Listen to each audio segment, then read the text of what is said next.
Hi, Alan. How are you? Yeah, good, Aaron. How are you today? Yeah, good, good. We just had a long conversation about the City Startup Hub, and I want to introduce you to my friends. Basically, this channel is the subscribers in these channels are mostly my friends and people which I know personally. So it's very cordial, you know. So I would like to learn more about Kebloom and maybe give me your elevator pitch. Yeah, so Kebloom is a platform that teaches and showcases young people around the world, Gen Z, the foundations of how to start a business, launch a business. So it's effectively an accelerator program for kids between the ages of 8 to 18, and it's digital. Wow, so it's fully digital. It's fully digital. Fully digital. And how do you operate? How do you operate it? Like with an app or? Yeah, so right now web-based, so it works in a couple of ways. It can work through schools, so kids can actually work with teachers in a school class environment. It can work in sporting clubs if they're looking at different type of learning facilitation activities. And young people can also do it at home on their own. We also do facilitation. So the fantastic thing about this ecosystem of learning, teaching, and implementing entrepreneurship for Gen Zers is actually can be done in multiple ways that accommodates their wants and their needs. It sounds really exciting. I did a lot of work with kids when I was younger, and the moment I heard about your idea, it's like it's quite fascinating actually. And I think it's quite wanted in many countries. Like I was in Finland, and people there are so innovation savvy that they keen actually to start from early age, but I'm not sure if they're doing anything. I need to actually to find out. So in which countries you're active? Yeah, so right now, like the main countries that we're active is America, USA. All right. We've actually had activity across other parts of the world, Korea, Taiwan, some parts of Europe. Our focus at the moment is very much India, the Middle East, touching into Europe as well, where possible, and then leading a pathway into China, Hong Kong as well. So we're finding that the markets, when they want it, they will entertain the conversation, and Malaysia as well as another example, Indonesia. So we're looking at this ecosystem of a couple of billion people that have purpose and have a mission and actually want to take charge of their own destiny. And that's really one thing we're finding, the people who we're fortunate to speak to, or whom I'm fortunate to speak to, have this passion of wanting to see success for young people and want to drive this within the education system and homeschooling and other type of programs within their region, within their country itself. So they're mainly the parts that we're focusing on, only because we find that it's getting attention in those regions.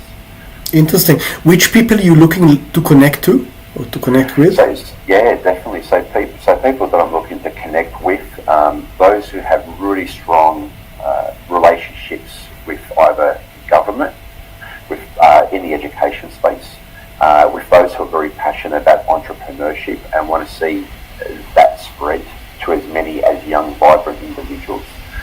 Those who are very good connectors in the private sector, education, and those that are just wanting to support and share that entrepreneurship is actually a great thing for this planet. I always say this, I don't know an entrepreneur that's ever come up with an idea to ruin things. It's always about making things better in the world. Well, we're trying to anyway.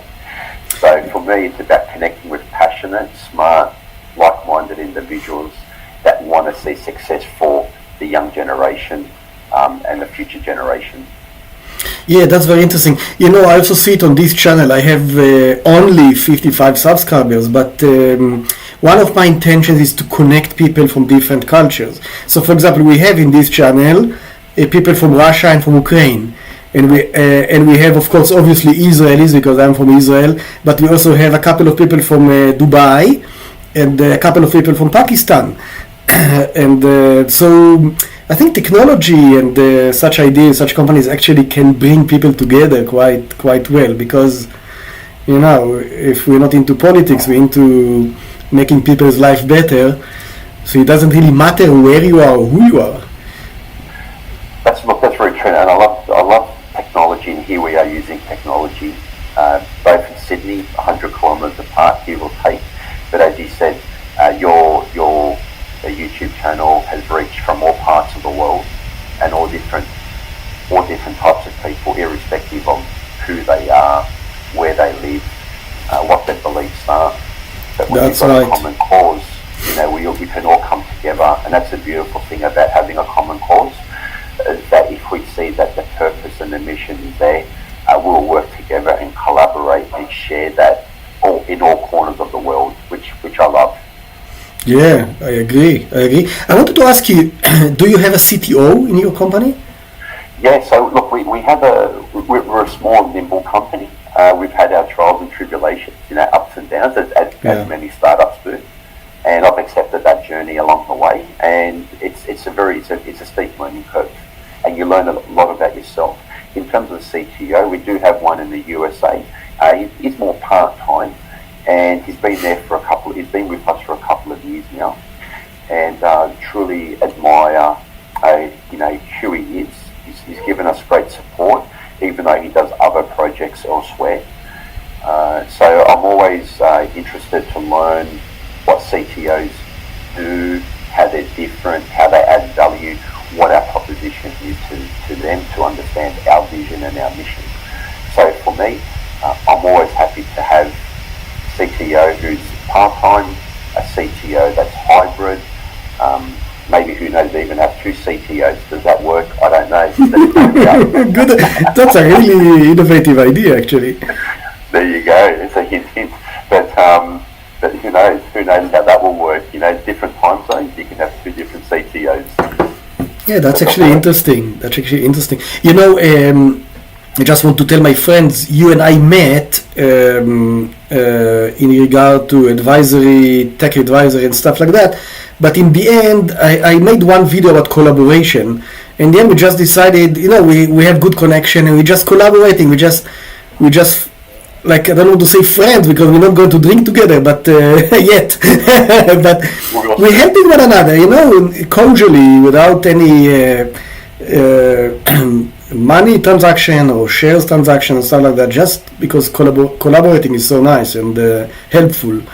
So Allan is helping me, and of course I'm helping him. I'm helping you. Yeah, look, I agree. I've got to say, but that's something that you emphasised a few weeks ago in one of our conversations. It was more about, don't have the expectation, build on the relationship, and then as that journey builds, see where and what it can evolve to. And I think that's something that I've learned from you already.